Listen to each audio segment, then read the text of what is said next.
विधानसभा चुनाव से ठीक 5 महीने पहले कांग्रेस ने छत्तीसगढ़ में स्वास्थ्य मंत्री टीएस सिंहदेव को प्रदेश का उप मुख्यमंत्री बना दिया है। इस आशय का आदेश बीती शाम केसी वेणुगोपाल, जो कि राष्ट्रीय महासचिव हैं, उन्होंने किया। इस संदर्भ में कल दिन भर चली बैठक के बाद एक मंत्रणा चल रही थी कांग्रेस के टॉप क्लास लीडर्स में, जिसमें मल्लिकार्जुन खड़गे जो कि राष्ट्रीय अध्यक्ष है, उनके अलावा राहुल गांधी, यहाँ के प्रभारी शैलजा भी शामिल थी।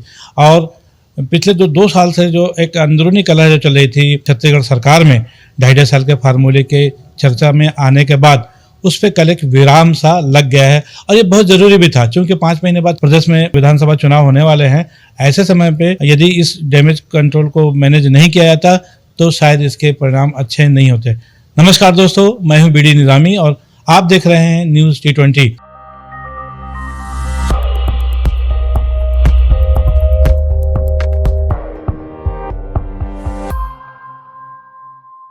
जैसा कि आपको मालूम है कि कल 28 जून को कांग्रेस के आलाकमान ने छत्तीसगढ़ में पहला उप मुख्यमंत्री बना दिया है, और वो भी स्वास्थ्य मंत्री टीएस सिंहदेव को। टीएस सिंहदेव जो कहीं ना कहीं सत्ता से कुछ नाराज चल रहे थे लगभग 2 सालों से।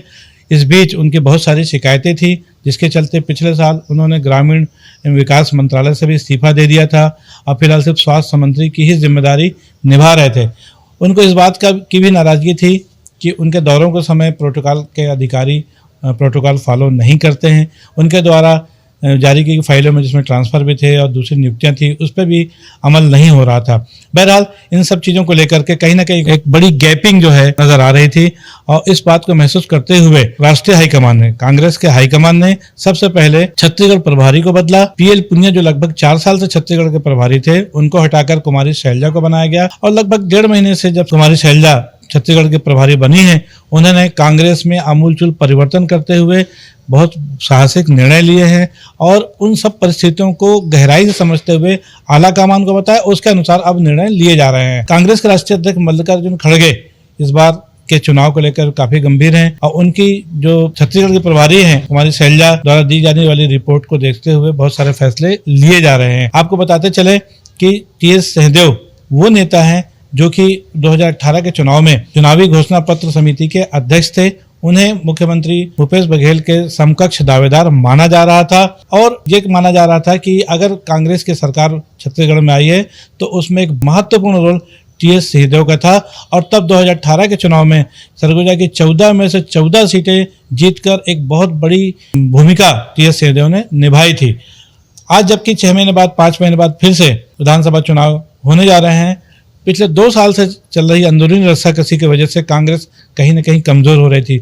दूसरी तरफ केंद्र सरकार द्वारा ईडी और आईटी की छापों की वजह से काफी कुछ मामला बिगड़ा हुआ लग रहा था। अंदरूनी और बाहरी लड़ाई के बीच में फंसी कांग्रेस के लिए इस स्थिति में निपटना एक बहुत बड़ी चुनौती थी, जिसको कल उप मुख्यमंत्री के रूप में टीएस सिंहदेव को बना देने के बाद काफी हद तक नियंत्रण में कर लिया गया है। ये माना जा रहा है कि अब कम से कम अगले 5 महीने तक, जब विधानसभा चुनाव होने हैं, तब तक कांग्रेस के अंदर असंतोष की कोई स्थिति नहीं है। उप मुख्यमंत्री बनने के बाद जब रायपुर पहुंचे टीएस सिंहदेव, तो सबसे पहले मुख्यमंत्री निवास भूपेश बघेल गए और उन्होंने उनका स्वागत किया। इस दौरान उनके साथ कुमारी शैलजा भी साथ थी। उप मुख्यमंत्री बनने के बाद पत्रकारों से चर्चा के दौरान टीएस सिंहदेव ने कहा कि वे न तो भूतकाल में जीते हैं और न भविष्य की चिंता करते हैं। उन्हें सिर्फ वर्तमान पर ही विश्वास है, और वर्तमान में पार्टी आलाकमान ने जो जिम्मेदारी उन्हें दी है वो उसका बहुत ही इज्जत के साथ, ईमानदारी के साथ निर्वहन करेंगे। और उसमें उन्होंने ये भी कहा उन्हें क्या मिला क्या नहीं मिला इसका उन्हें मलाल नहीं है, लेकिन पार्टी ने उन्हें जिस योग्य समझा वो उस पर संतुष्ट हैं और पार्टी द्वारा दिए गए सारे आदेशों को वो पालन करेंगे। टीएस सिंहदेव को उप मुख्यमंत्री बनाने के बाद से ये माना जा रहा है कि मुख्यमंत्री भूपेश बघेल के साथ पिछले 2 साल से चल रही उनकी अंदरूनी कलह में अब विराम लग जाएगा, और कांग्रेस पूरे जोश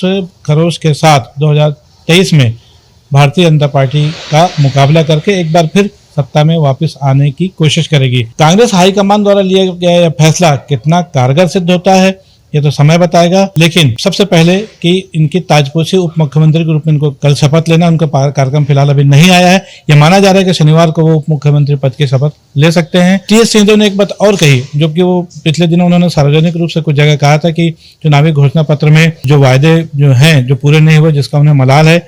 अब उसके सामने एक ये चुनौती भी है कि उप मुख्यमंत्री बनने के बाद जो चुनावी वादे पिछले साल किए गए थे उसमें जो बचे हुए हैं उनको किस रूप से पूरा किया जा सकता है या उसमें उनकी क्या भूमिका रहेगी। शपथ ग्रहण के बाद बचे हुए 5 महीने में टीएस सिंहदेव का रोल क्या रहेगा, उनकी भूमिका क्या रहेगी, उनकी राजनीति कैसे रहेगी, इस पर सबकी निगाह रहेगी। और उसके अलावा एक बात जो है वो ये कि कांग्रेस हाईकमान का फैसला 2023 के विधानसभा चुनाव के लिए कितना कारगर सिद्ध होता है, इसका परिणाम तो दिसंबर में जब चुनाव का परिणाम आएगा विधानसभा का तब पता चलेगा। आमतौर पर हम देखते हैं कि जिस जगह जिस प्रदेश में मुख्यमंत्री पद के दावेदार एक से ज़्यादा होते हैं वहाँ पर सत्ता का संतुलन बनाए रखने के लिए हाईकमान जो है, चाहे वो कांग्रेस का हो चाहे भाजपा का हो, वो एक मुख्यमंत्री के साथ 1 या 2 उप मुख्यमंत्री भी बना देते हैं। जैसा कि हम उत्तर प्रदेश सरकार में देख रहे हैं, लगातार 2 चुनाव में वहाँ पर 2-2 उप मुख्यमंत्री बनाए गए हैं। ऐसा ही कुछ महाराष्ट्र में देखने को मिला, जब देवेंद्र फडणवीस जो कि पूर्व में महाराष्ट्र के मुख्यमंत्री रह चुके हैं, उसके बावजूद सत्ता का संतुलन बनाए रखने के लिए उन्होंने उप मुख्यमंत्री पद को स्वीकार किया। बहरहाल इसी कड़ी में, इसी फार्मूले के तहत कहीं ना कहीं देखा जाए 2.5 साल का मुख्यमंत्री का फार्मूला भले इम्प्लीमेंट नहीं हो पाया, लेकिन टीएस सिंहदेव की नाराजगी दूर करने के लिए कांग्रेस हाईकमान ने उसी उप मुख्यमंत्री पद के फार्मूले का इस्तेमाल करते हुए जो डैमेज था उसको कंट्रोल किया और निसंदेह ये एक अच्छा कदम कहा जाएगा। एक बतौर अन्य प्रदेशों के मुकाबले उनकी तुलना में छत्तीसगढ़ के उप मुख्यमंत्री के रूप में खास बात यह है कि 23 साल के